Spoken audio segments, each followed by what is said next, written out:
শ্রদ্ধেয় কবি নাজনীন হাবিবের কবিতা সভ্যতার ইতিহাস। জঠর যখন গনগনে ক্ষুধার আগুনের এক পিণ্ড,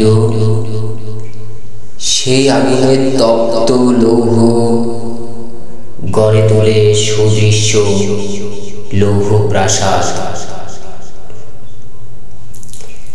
জঠরে ক্ষুধার পাথর আর পিঠে তাদের পিরামিডের পাথর।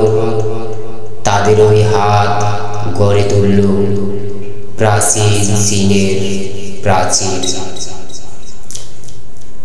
তাদের ওই ঘাড়ে ছাপ রাখল তাজমহলের শুভ্র সুচিতা। তারাই লিখল প্রেমের স্বাক্ষর কথা।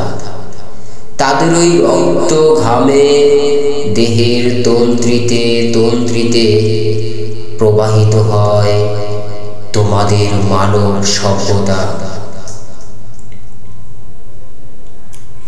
সভ্যতার ইতিহাস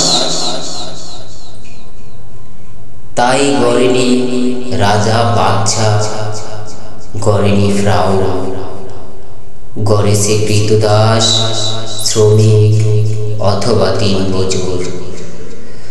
সভ্যতার রাজপ্রাসাদে তবে গেল বাহবা কুড়ায় শাহজাহান, বাবর অথবা আকবর।